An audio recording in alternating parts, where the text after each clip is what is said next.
Welcome to Shred the Debt, the podcast that cuts through confusion and empowers you to take control of your financial future. Whether you're buried in student loans, battling credit card balances, or just tired of living paycheck to paycheck, well, you're in the right place. Each week, we bring you real strategies, inspiring stories, and expert insights to help you shred your debt and build the life you deserve. Are you ready to take action? Subscribe now, share this episode with someone who needs it, and join the movement to destroy debt for good. No BS, no judgment, just real talk and real results.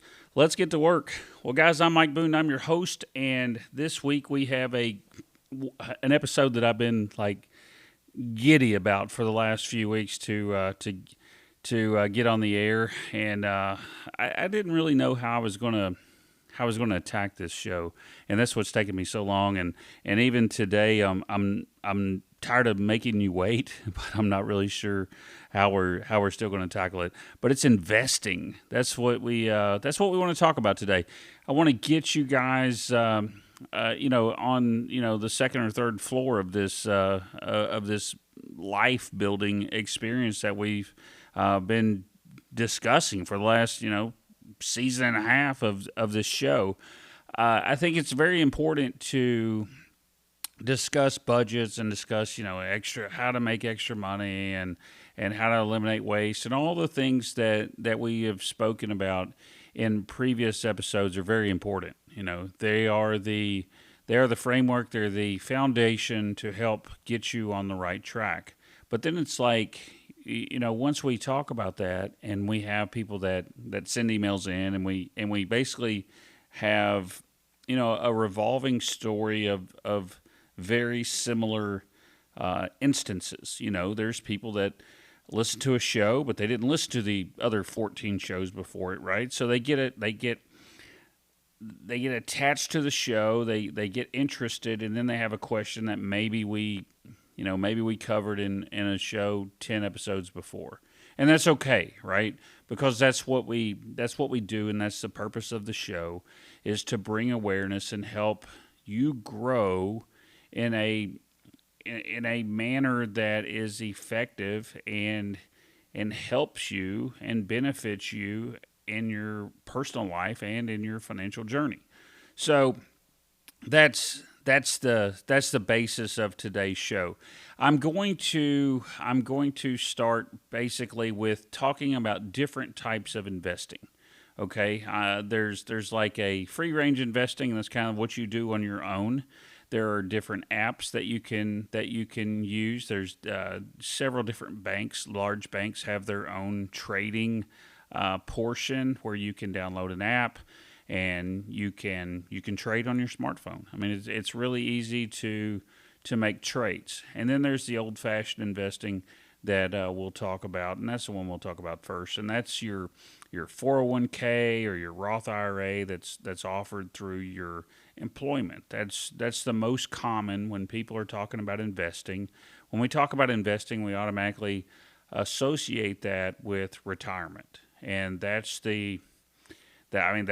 our life goal, right? That's all of our goals when we start, whether we're 18, 20, 40 years old, it doesn't matter. At some point in our life, we're going to want to stop working, and it's a scary time for a lot of people because a lot of folks, they don't know how much money they need to stop working.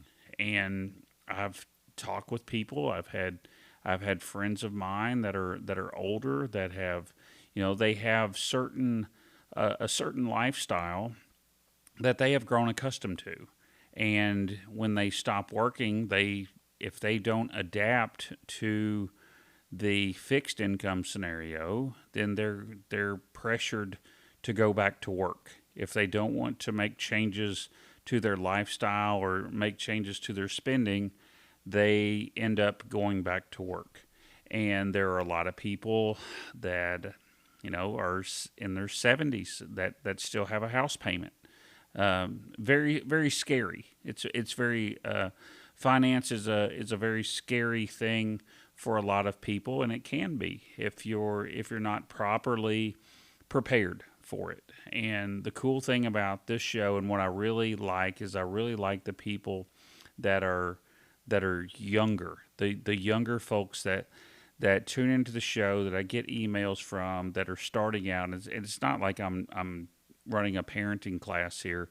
It's that I want to be totally transparent with people, with listeners, with people that have questions, and I want to be able to discuss topics that are sometimes uncomfortable for parents to have with their kids when it comes to money, because there's so many people out here that they just think you get up and you go to work every day and you just work, and work is that's the end all be all of life. You work, well, they say you work, pay taxes, and die, or there's a saying about that.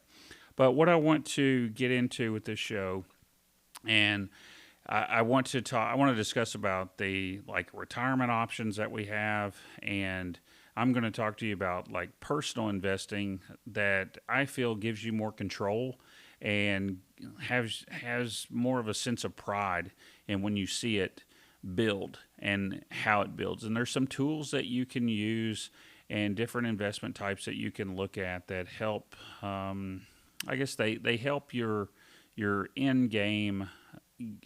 They help you get to the finish line, I guess, in different ways. So to get right into it, I want to first talk about your employer, and the retirement offerings that they have as far as investments. And the most common is a Roth IRA or a 401k.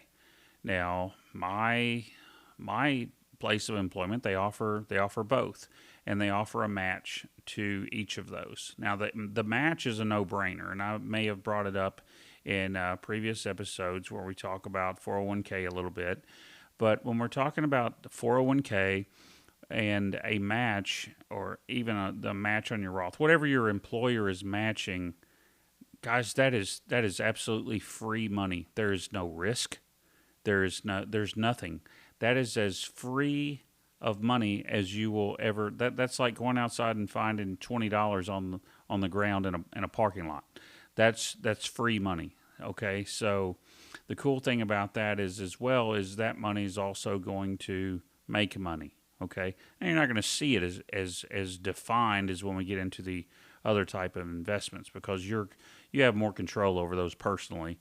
And then your work is offering the retirement plan, the Roth or the 401k. They're offering that through a bank, and that's who's controlling it. Your work personally isn't controlling it, and you have a little bit of input as far as the risk that you're willing to take, and maybe if you dive into it, you can change the funds. But let's be real here. We really don't know what fund is better than another, and we use the financial advising abilities of that bank and that offering to help us with our money, based on their experience. We put our money in it. That's what we do. So with the match, like with my employer, for example, I think the match may be 3%, and then it's another 1.5% on top of that. But it's like you get, like, for the 3%, you have to put in. I think you have to put in 6 to get their 3, and then I think you get, or maybe you put in 3 and they match 3 100%. Maybe that's how it is. I don't know. A lot of them. I think mine's like 2-tier. It's like I think there's a 100% match to a certain percentage, and then there's a 50% match to another percentage that makes it a maximum. So it's kind of weird. But let's just say, for example, the majority is they match 100% of 50%. It's weird, I know. Let's say, for example, if they have 3% 401k match. Okay, so the 3% is going to be, if it's 50% up to 3%, then that means you're going to have to put in 6 to get their 3. Okay, if you put in 4, you're only going to get 2. Okay, so there's a match, but there's a maximum, and then there's some that may be dollar for dollar, as far as percentage wise. I'm not sure. I've only worked at a handful of places where I've actually had retirement like this in my entire career. So forgive me if I'm not up to up to I guess up to par on all of these different scenarios. Um, but I think mine is the 50% match or whatever it is. Right, I'm at the max. I put so here's what I do.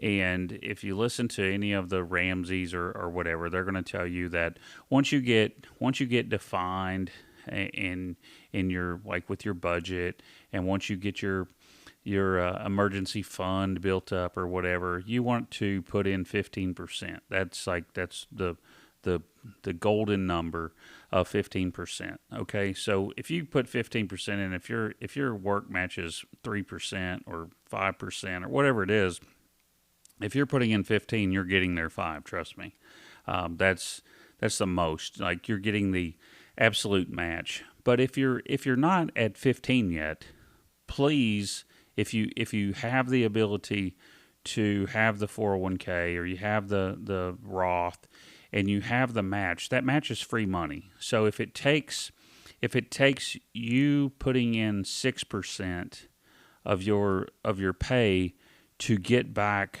3%, please do it, because that's 9% of your pay going into your retirement. And if you start at say 20 years old, by the time you're 60, you've done this for 40 years. And 40 years you've continued to purchase stocks and bonds and whatnot, however your plan is set up, and you are getting the maximum return out of that money. Now with 401k, I don't know if there are dividends or any of that stuff that is paid back from you owning those shares, and then that's regenerated into it. I don't know.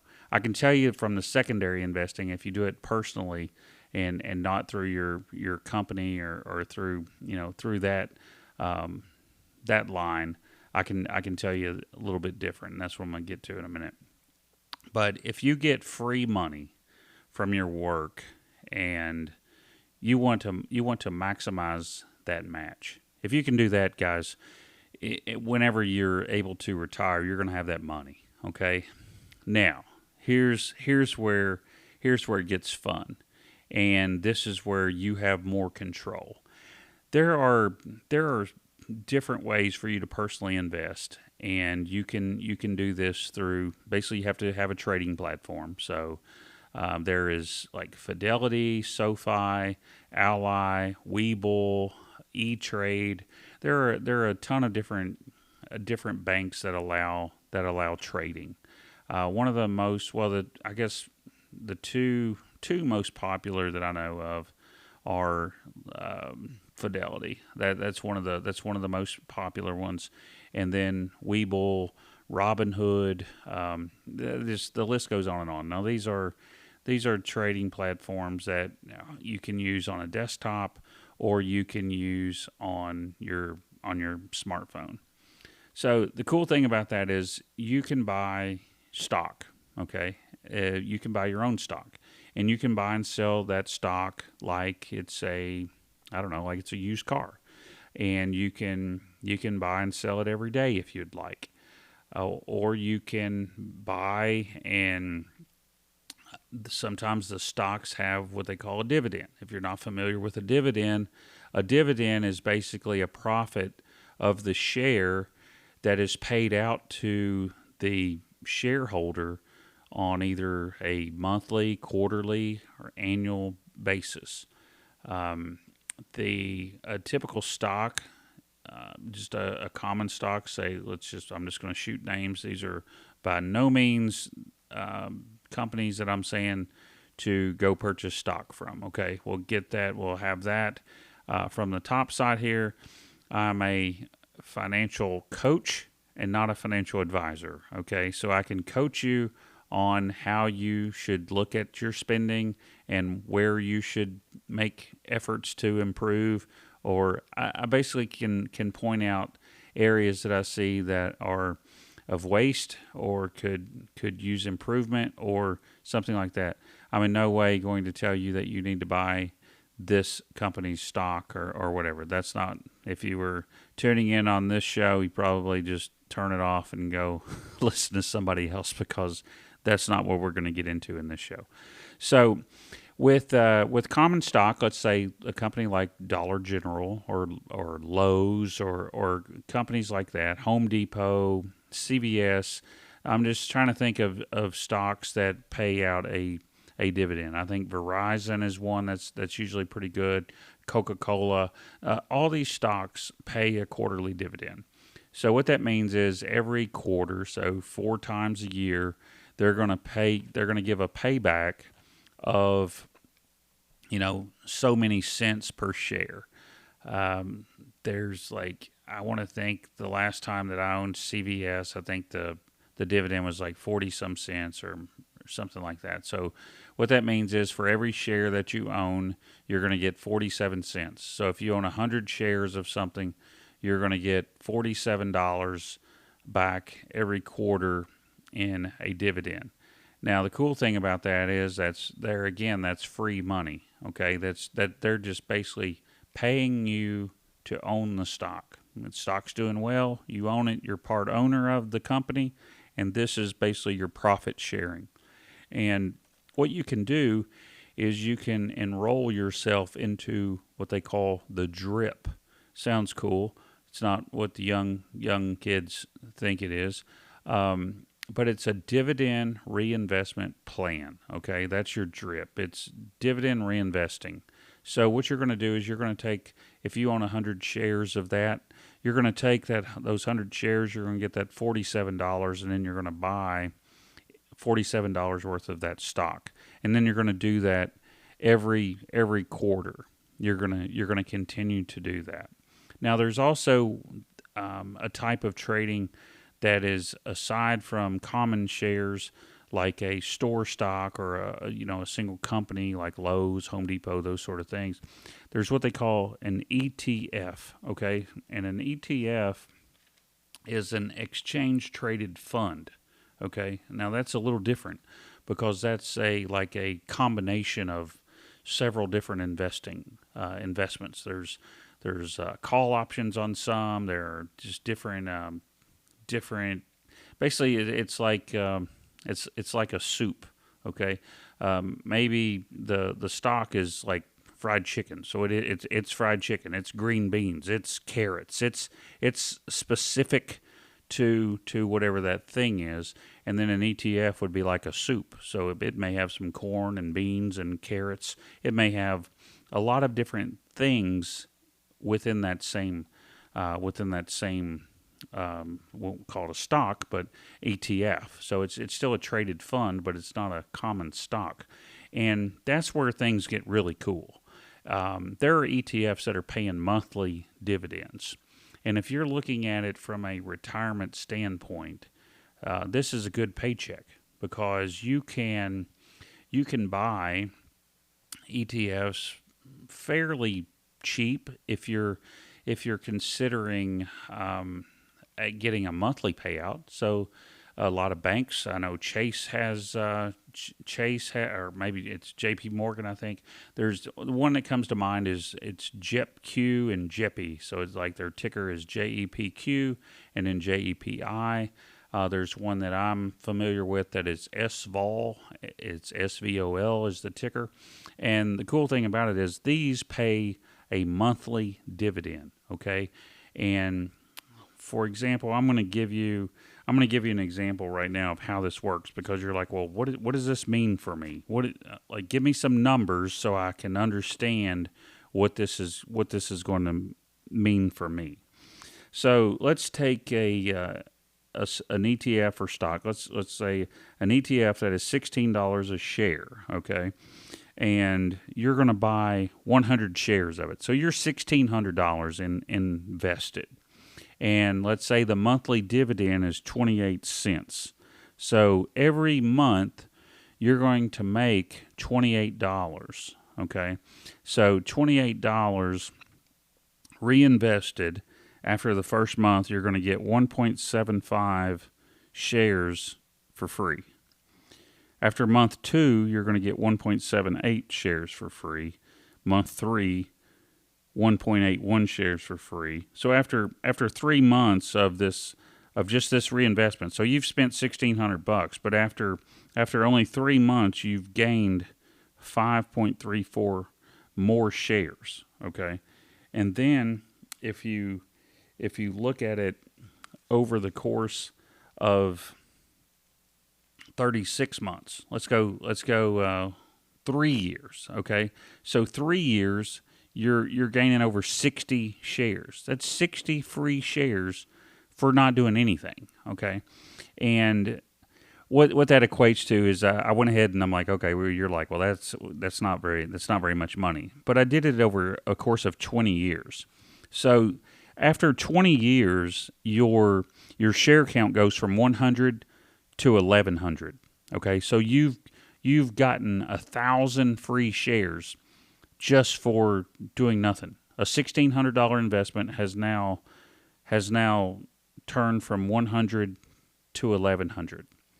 And with a 28-cent dividend, and we're not talking about any kind of market change and weird stuff going on. We're just saying that over the course of 20 years, this stayed the same, right? We would hope that the price would go up, and the dividend would also go up. But it's probably, from a percentage wise, we're probably going to stay around the same. But for inflation, whatever. But after 20 years, you're going to be making $308 a month. Okay, so $308 a month for basically not doing anything, 20 years.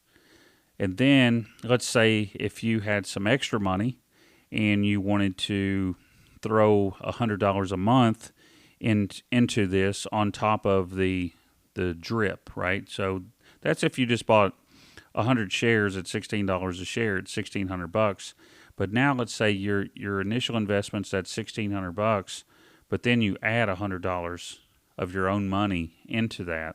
Well, then if you do that for 20 years, you're going to be drawing $560 a month, okay, versus the $308 a month if you didn't do anything. So it's over, it's that's a little bit more than that. It's a couple $100 more than if you just let it roll. So my plan, I'll tell you guys how my plan is. Like, I don't intend to work forever, right? I want to be able to retire, but retire meaning that I don't have to go into a day job, but I can do things like help people through financial coaching, and I don't have to do it as a job. I can do it because I want to do it, and I can do it because I genuinely enjoy helping people. So my goal is I want to make $5,000 a month in dividends, okay? So what I have to figure out is what ETF do I want to invest in that has a dividend monthly, and I want to invest in that, and I need to know which one I need to do, and I need to know how many shares of something that I need to buy in order to create that amount of income by the time that I want. So my goal is 50 years old, right? I would like to retire at 50 years old. So at 50 years old, which roughly 6 years from now. So if 6 years from now, I need to figure out how much I need to invest in an ETF with the drip helping me, and roll that and figure out how many shares of whatever it is that I need that's going to give me $5,000 a month by the time that I'm 50 years old. And then I'm still going to have my Roth IRA with my work from now until then. And then if I can make that amount of shares in that amount of time, then I only have to go 9 years. I have to be able to live on $5,000 a month for 9 years until I can draw out of my other retirement, right? my actual retirement. But the thing of it is that I'm going to continue contributing to that retirement account until I retire. But then everything that's in there is going to continue to grow. And it's kind of it's a cool thing. And you can the really cool thing about doing the personal investing is you can change that anytime you want. So if you just wanted an extra stream of income, you don't have to do the drip if you don't want to. You could just put $100 a month into the ETF and let that stock grow and let those shares grow. I mean, because if you think 28 cents, so that's 100 shares is $28. 1,000 shares is $280. If you had 2,000 shares of it, that's $560 a month. I mean, that's if you have the extra money. I mean, it's like just taking your tax return or something like that and putting into an ETF. I think the problem is with most people is they don't know. That's the thing with investing is people don't know. They think that only rich people invest. They think that the little guy's not supposed to win. Retail investing it's dangerous. It is a scary place. It's the stock market as a whole and investing as a whole can be treated like a casino. It's you could very well lose your money. But you're looking at something that you're pulling the dividends and basically the interest, right? It's a $16 ETF that's probably going to be $16 to $20 from forever because every month the dividend pays off and it doesn't really grow, right? Because of the way that the things that it is invested in. That's SVOL that I'm talking about. Now, things like JEPI or JEPQ, those are technology-based funds, so those will gain in value. Okay, so your DRIP is going to buy shares every month, but it's going to be a lower amount. And however though, the dividend, I think like right now JEPQ is somewhere in the high 50s, and the dividend is somewhere around 50 some cents too. So, there you're getting 50. So let's just say 50 cents a share in a monthly dividend.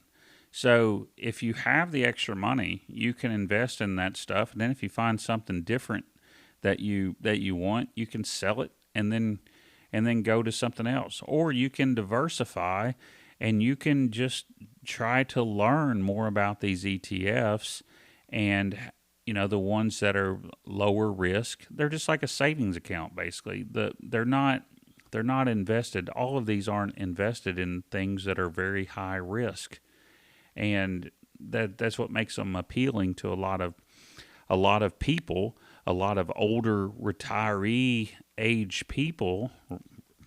Retiree age, I don't know, it's kind of weird, but you don't have the problems, right? You don't have the fear, and I think that's the thing that drives most people is the fear. So that's really it. That's what I wanted to talk about today. And I know this episode was probably it was probably a fake out, I guess. I feel like I've given you guys a lot of information, but nothing like really clear. And you can send an email for that, and we can do a follow up on this next week.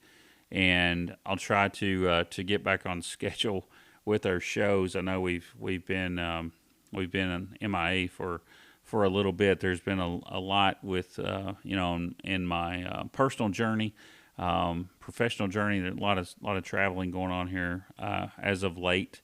But I want to get back into this, and I want to open the door back out to you guys to ask questions. And I love this kind of stuff when we get into the investment stuff, and I know you guys are going to have a ton of questions about it. But I think it's important that we sometimes venture out and branch out a little bit and get away from just the stay on your budget, don't use your credit card, don't get a credit card, don't get a car payment. It's like blah blah blah blah blah. It's always like, I don't want to do that here.